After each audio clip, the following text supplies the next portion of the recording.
Hello there everyone, this is Item Mark 3 and welcome back to the From Ashes of Empire campaign in From the Depths. And welcome to my slightly updated build list for this series.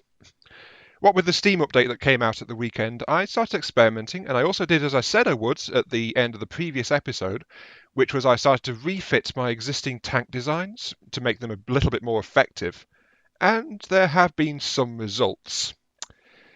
Sadly, though, the reason that I have started in this screen rather than actually out showing you the tanks themselves, like I did previously with the newly finished Scorpion, is because I was getting all of my pieces back into position, the new Scuttlebug, replacing the supply conveyor, so that's the worker, and then the flayers got a bit uppity again and sent another attack force at me. So my existing tanks are actually rallied right now in the background, ready to defend me, or try to defend me. I don't know what the weight comparison is right now because it's currently paused and I've not looked, but I can give you a quick look at the designs at least to show you that I have made some changes and updates. Now, I've kept the old design, so the Scarab MBT and the Scorpion AAT both still exist, but after that things have been expanded somewhat. Here's the original Scorpion, the one I showed you at the end of last time. And then here's the Scorpion 2, slightly cheaper in terms of resources, and no external changes because externally it was just fine. But on the inside, it's had some modifications, shall we say. Let's see. First off, for this one, I want to apologise to the suggester that I swap around the engines and laser configuration because I thought they were about the same, but turns out they were right. I was wrong. They are not, because as part of the upgrade, I gutted the insides of the Scorpion and I tried mounting the laser lengthways, and as a result, I've got a laser which is roughly 25-30% stronger per hit on the pulse, but it's also got armor piercing as well to a value of 5, so I can punch through weaker blocks as well. So that is a slight upgrade. And the entire thing also now runs on a mechanical steam engine, which is, I'm not sure if that's going to stay there. It's a powerful one. It powers the laser, and it also powers a full battery of defensive shielding. So the Scorpion now has a full array of shields surrounding it, but they only kick in after about a minute of battle time once the Scorpion spawns in, because the steam engine has to crank itself up to speed to actually reach that power level. Until then, it's got a small electric engine which keeps it running in the meantime, but, well, it's enough to keep the laser going at least, but the shields will not be available for quite some time. And that's what I've done to the Scorpion. Oh, and the front arm is also now thicker, so it's now uniform 2 to 3 meters thick across the front. So there is that as well. Now the Scarab.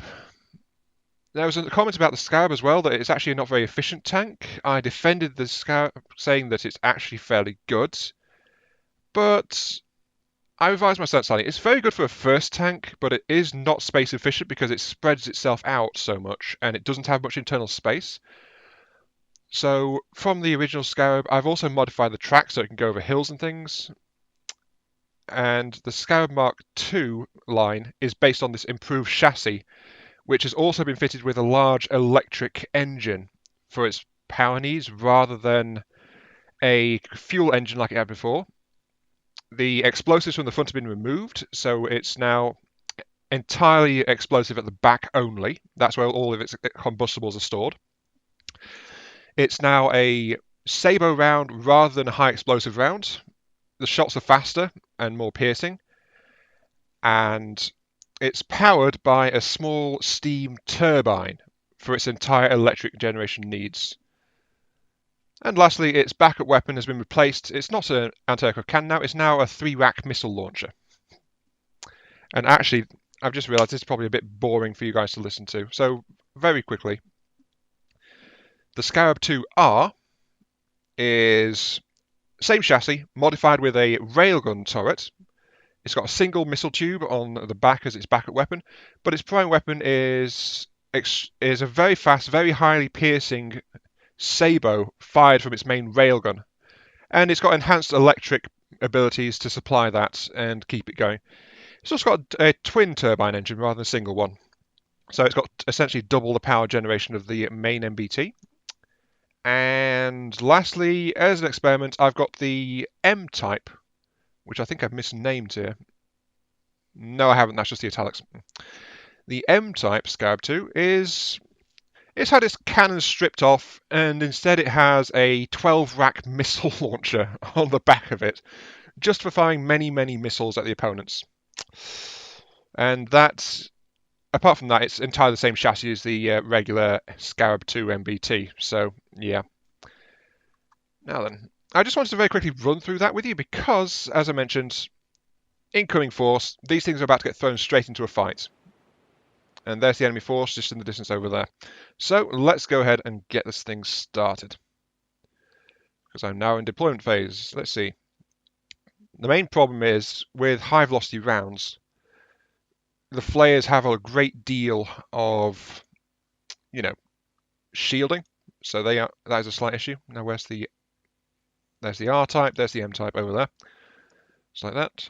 And because of how quickly they attacked me, I was not ready for... yeah, I just wasn't ready. So I have some Scorpions spawning in, but they were not in time to actually join this fleet to come out and try and stop the attack. I want the R-type to spawn third in a very background position because it's got a lot more accurate weaponry. And then, as my vehicles get knocked out, 2 more Scarabs will appear on the flanks. So, yeah. Let's do that.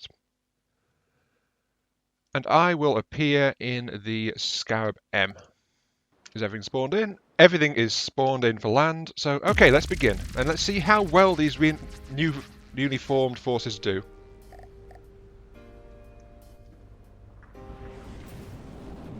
Oh, and there goes a big volley of missiles.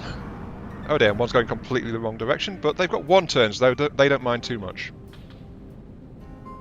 What the heck is that? Wow. Something is really doing a lot of damage. But the missiles are punching through already to do something back. So yeah, I'm already glad that I have missiles included. I always did like missiles. Oh, that one's down as well. Oh, that's got a flywheel on the front. That's nice. But there's an enemy closing on my missile carrier. I think the missile carrier is about to take serious damage here. Its back is even more vulnerable than the main one because it's got more explosive materials to supply the missile tubes in it.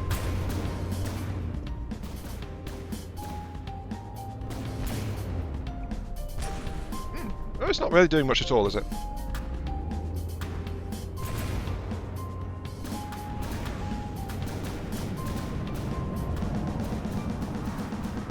Nope. Yeah. From a mobile platform without any ejectors and without any... well, they're slow launch missiles, so that means they are very vulnerable when they actually get kicked out of a moving vehicle, and... yep, I think the missiles are making the difference here. Oh, the R-type. Why are you backwards, R-type? Your ammo reserves are gone. Its turret is bigger and it does look pretty nice, but for some reason it was pointed the wrong direction. That might have been my fault, actually.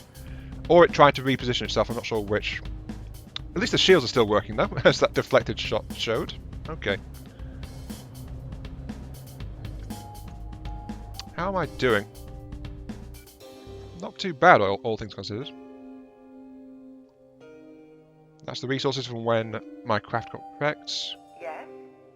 You guys are all meant to be in combat mode. Control. Yeah, the Scarab R is just wrecked. Oh, is it going to get hit by a missile? Oh, the R-type is dead. Shame.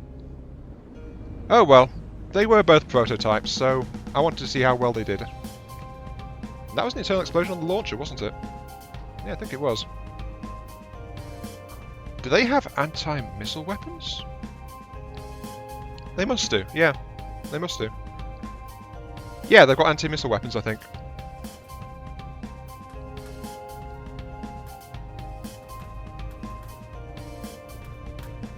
Because my backup Scarabs have both spawned now, so I think I've actually won this one. I've blunted this attack with much less damage.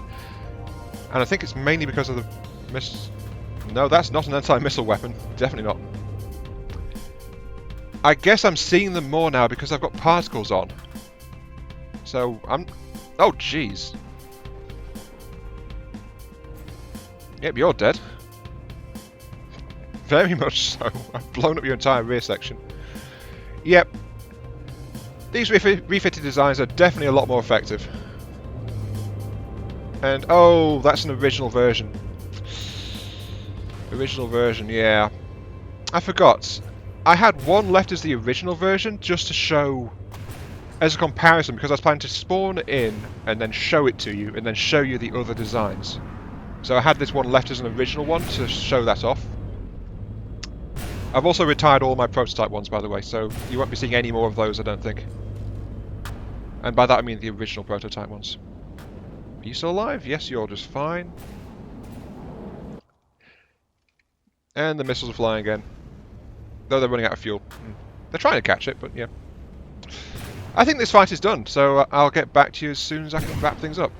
Oh, don't shoot your friends in the back, silly thing. It's just the waiting game now, I think. It's dead, it just doesn't know it yet. Oh, half of those missiles missed. Because it's in the hills as well. Oh, this is a good time to show that, actually. As I mentioned, I've adjusted the treads on these, so I've actually dropped them down, as you can see. They are more exposed, but that means they can actually handle the hilly terrain that tripped them up the first time they fought. I've also thickened the central treads as well, so they are now 2 thick instead of 1, and that's given the basic Scarab Mark II chassis more speed, so it's a little bit faster as well. And lastly, I've also mounted the repair drones on the treads themselves, so it's got more self-repair abilities on top of that too. Though they are also a bit more exposed rather than being underneath it. So there you go. Yeah, just clambering all over the rocks like that. And, oh, has this one got stuck? I believe it has. It's got itself stuck in a... Well, that's a very awkward position actually, but it's not too bad, I guess. Since everything has managed to beach itself on very tight hilly terrain, I'm just going to charge in and capture this thing. Might as well, eh? Now, where is your AI system? No, that's a weapon controller. Leave that be. I can always use more resources, so, you know. Oh, hello. That's convenient.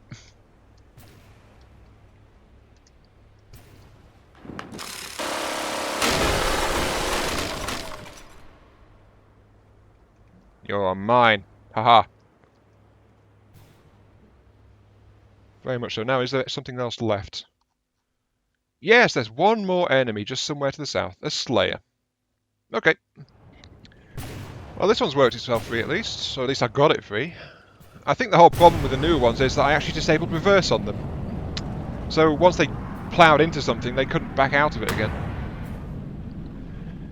Unfortunately, those missiles are going to miss.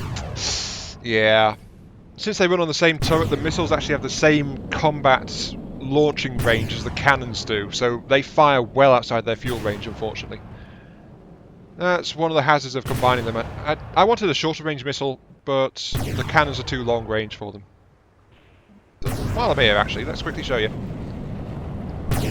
As you can see, very slow launching missiles from this flat rack on top of the cannon system, which has led me to elongate the turret a little bit. I also made the barrel slightly longer as well for better accuracy, so must mention that. Oops, so dear. Missiles might be a bit too slow, actually, if they're doing that. They're supposed to eject and then off they go. The ejectors just kick them straight out the top and then they fly. They're not meant to just detonate like that. Still, all in all, though, I think a vast improvement, even if it does mean the top arm of the turret is weaker.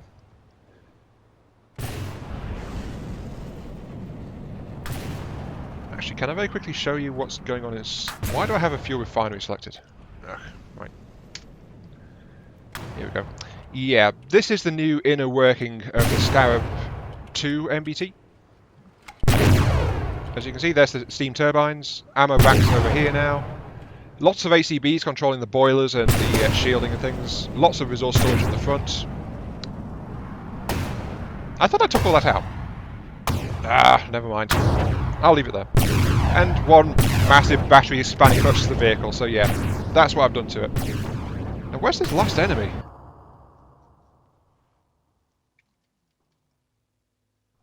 Oh, we're almost on it.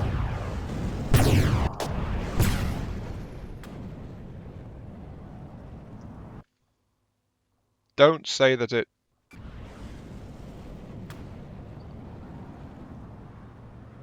Yep, it has. It has. It's spawned underneath where I can't get at it. Well, that's just great.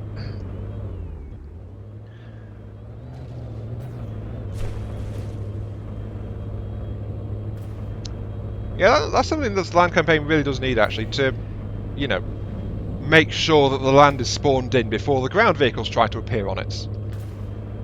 Because now, that's just sitting down there, and I don't think I can actually kill it. Okay, so what I need to try and do is this. I think I need to get a cannon under the ground to shoot at this thing.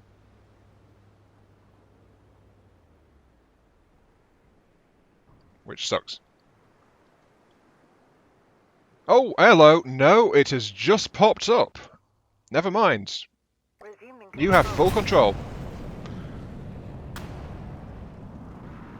Go ahead and kill that thing before it decides to get to... Oh, it's upside down. Even better. I win. Behold, the amazing flying Scarab. Oh dear. There goes a rear tread. Yeah, this land popping in issue in the land campaign really does need to be fixed. It's a serious handicap right now. I think a good way to do it would actually be to spawn in land that's anywhere near an active combat vehicle in an actual fight. So kind of like how it spawns in if it's near the player. If it spawns in near an active combat vehicle in an actual battle, then that should help without having to spawn in the entire map, which I think is why it's not popping in anyway. That's just a thought. But now I need to get this Scarab all the way back over to the enemy. Because I decided, rather than blow it up, I want some compensation for the trouble it's put me through and the damage I've taken so far. So I'm going to make it a second capture for this particular fight. On the bright side, yeah. Overall, I am quite happy with the changes I've made to these tanks.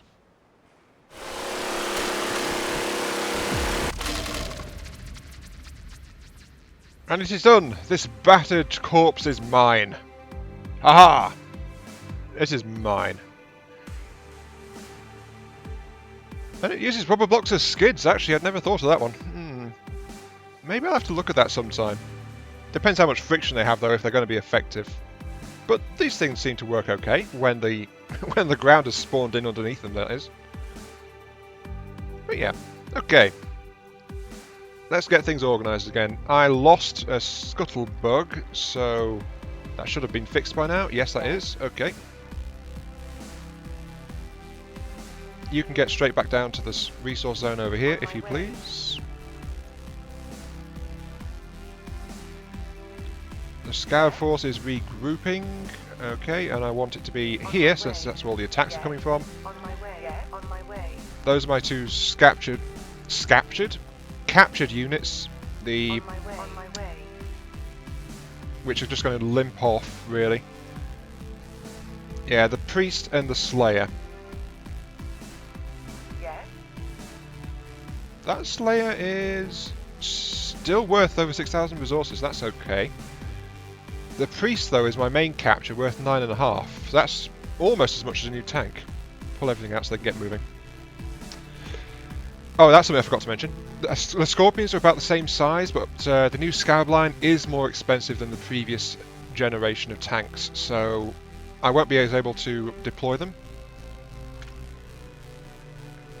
let's go ahead and get over here, because there's something here that I want to quickly show you as well, while I'm at it. Unfortunately, there's going to be no building this episode, because that fight took up nearly everything. And here we are, the Scorpion 2. Looks exactly the same as the original Scorpion, pretty much. Yep, just like that. It's lost a few chunks because it spawned it at an odd angle. So, yep, no differences outside. In the cockpit, though, is much more cramped, so there's no living space in this tank at all. That's because the laser system is where the AI used to be. It's got resource storages and materials and things all over the place and things like that. So, let's get back in the seat and show you around this one. Pause. Okay. As you can see, here's the electric engine. It's not that big or powerful at the moment, really. In fact, more to the point, why is it not powered at all? Oh, right. It's because this thing doesn't have any storage. No, sorry, resources. Hang on. Resource zone. Get into group 1, you idiots.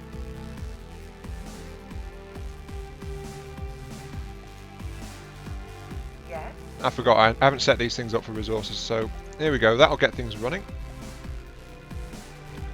And that should kick in the steam engine because it's low on power. Or at least it should do. Why is it not doing anything? Oh, it's because the fortress is sucking it all up. Never mind. Okay, I need to wipe that actually. Yep. If anyone knows how to wipe these settings, I would like to know, because I don't want it to have a resource setting anymore. The fortress is due for replacement, I'll admit that, but yeah. Anyway, that should have kicked in the steam engine on this thing.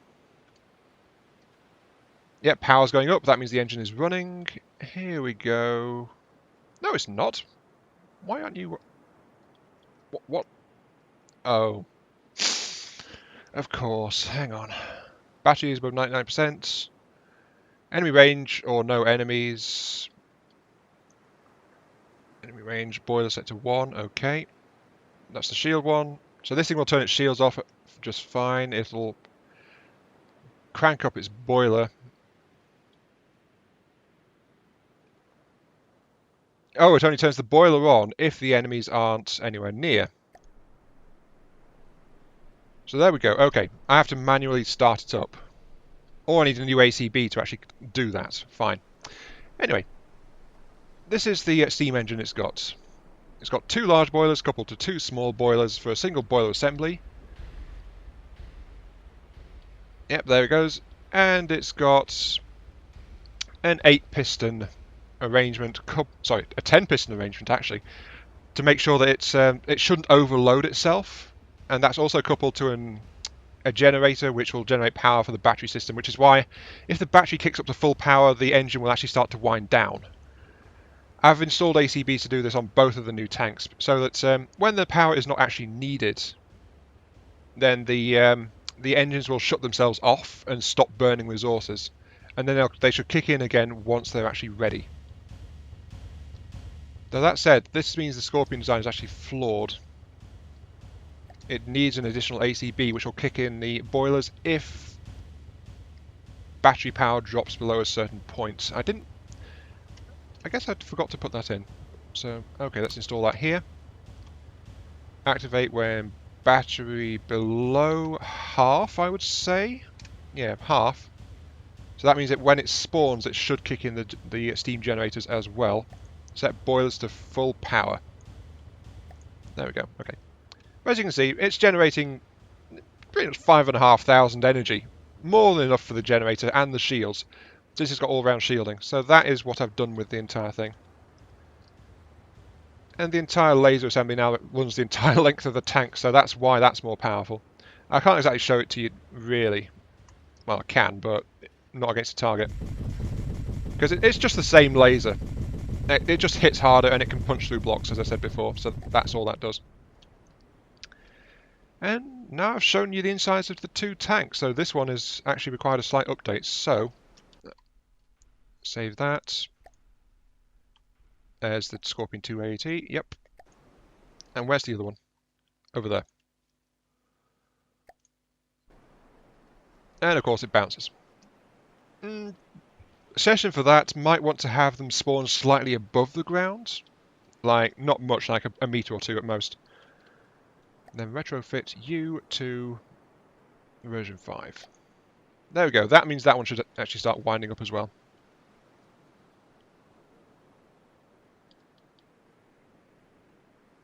No, it's not really, because its power is okay. It's been drawing power from the other machines. Okay, that's fine. Sure. And that is what I've done. Those 2 Scorpions are now ready to go, so I'm going to send them out to join my southern fleet. On my way. Yes? Set you guys to repair yourselves so that we can get that damaged railgun prototype back into play. You're out of position, aren't you? Yes, you are. There we go. Okay. And now we have resumed our position of strength compared to where it was before. Yes? That Slayer, I wanted you to get up there, actually, so On my way. go away. The only thing left to do, really, is to get down here and load in a replacement observer, since, as I predicted when I first made them, the Phantom Cranes, as soon as an attack force comes through, they essentially get swatted out of the sky. So yes, there's nothing to be done about them. But that is all. I'm sorry for the lack of building in this particular episode, but that's just the way it's worked out. Moving out. So yeah, next episode I'll be working on a better tank, something to do with this. I mean, the steam engine conversion has made the range on my existing designs much, much better, since they can run off the salvaged corpses of their enemies, essentially. They're cannibals, for lack of a better word. So they cannibalise the opponents for materials and then just throw them in a boiler or something to burn them, and off they go. So they don't really need a supply vehicle, which means that next episode I'm going to be trying to build a bigger, stronger tank, which can go with them and provides an answer to the oversized enemies which will spawn in this, because, as was proved with my very first capture, the enemies will not hold back, and they'll send things that are bigger and stronger than you can build yourself. This has been Iron Mark III. Thank you very much for watching, and I hope you enjoyed the show. I'll catch you some other time.